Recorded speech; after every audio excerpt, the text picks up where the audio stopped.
This one, this is Jacob Marks, right here, so he just passing around and get a good look at him. Now he is a Jewish peddler, and the only reason I mention that he's Jewish is because the two guys that do him in, also Jewish. And here they are. This is Isaac or Charles Rosenwig, and this is Harris or Hirsch Blank. They changed their names to sound more American. Okay, just And hold there's that their up. tickets, the Rosenwig and Blank. So if you had that, you could watch them Thank swim you. to each other. The story starts out, Harris Blank and Isaac Rosenwig were Russian immigrants who met at a peddler supply shop in New York and formed a partnership called Harrison.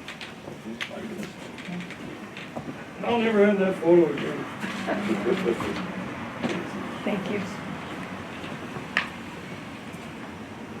So they form a partnership, Harris and Charlie, and came to Pennsylvania. The winter of 1892 was the lean one for the pair as they peddled small assortments of clothing, dry goods, cheap jewelry. Marks was a successful peddler out of Towanda who had an established route in several counties. Blank and Rosenwood met him near Forkston, the mountain over here, Wyoming County that winter, and planned to rob him when they learned he would be traveling to remote Dutch Mountain.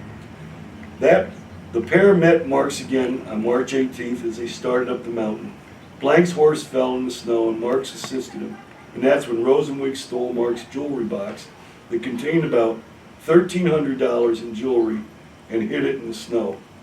Now, the thing is the first time they met, Marks actually showed him that. So just being a guy, sometimes we're so stupid. He shows him the money and stuff like, look at me. Yeah. You know. Marks noticed the box missing and questioned the men. Then he saw the pile of snow and began to examine it. And that's when one of them shot Marks in the back and then in the head. Blank and Rosa later blamed each other for the killings.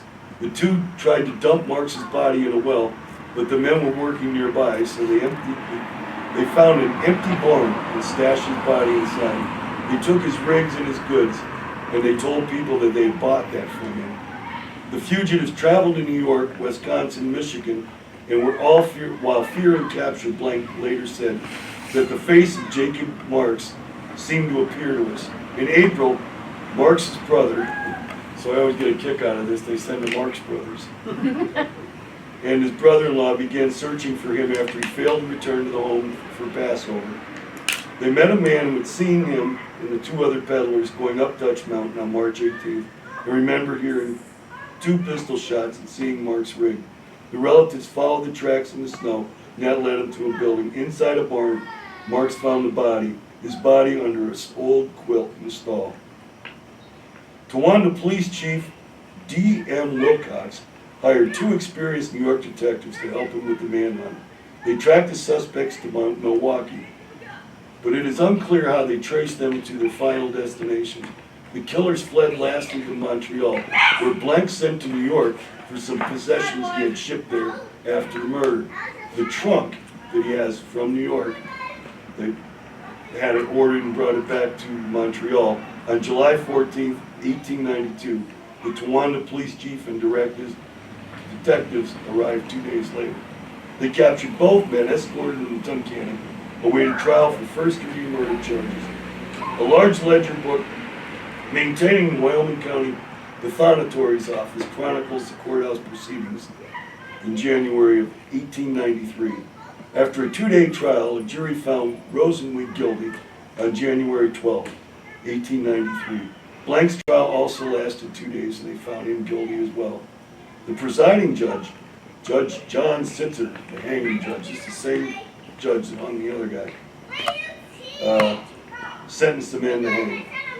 The killers were placed in separate cells in the old Wyoming County Jail, that's up the road here, on Slocum Street to await their May 18th, 1893 execution.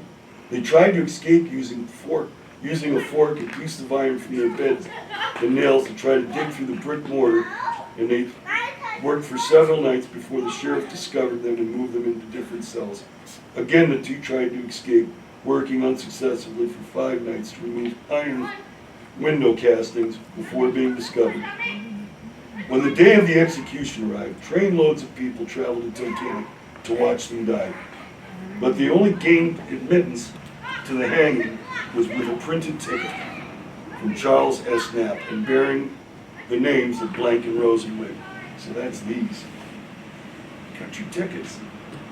Early in the morning hours before the death, Rosenwig, 28, told the night guard, "It's pretty hard to know when a man's time is set to die, as young as I am. But we can't get rid of it, might as well stand up to it." Both men took a bath, smoked cigars, read prayers in their last morning. In the hallway of the jail was a cage of canaries singing away as no tragedy involving the life of two human beings was soon to take place, one paper wrote. Just before 11 a.m., 300 people were allowed into the jail yard to watch the executions. Hundreds of others stood outside. The prisoners were led into the jail yard just after 11:30 a.m., were met at the foot of the scaffold by a Jewish committee from Wilkes-Barre charged with the task of burying their bodies. Blank 28 is reported to have kissed one of the committee members, Moses Wolfe, and said, "Before God and man, I am innocent." The condemned man climbed the stairs to the gallows. Black hoods were put on their heads, the nooses placed around their necks. Blank cried out, "Good night, goodbye, gentlemen." Rosenwig said, "Goodbye, all." The sheriff sprung the trap at 11:41. The men fell to their necks with their necks broken. Their bodies hung for 20 minutes before they were cut down and removed. Now, not only did they have the tickets, but also the roofs of some of the buildings that they show. The people were up there watching it off the roofs just to see. But remember, not a lot of entertainment back then. So this is real good entertainment. And a great way to get your son to behave. Let's see. This could happen. All right. So we're back on the road, kids.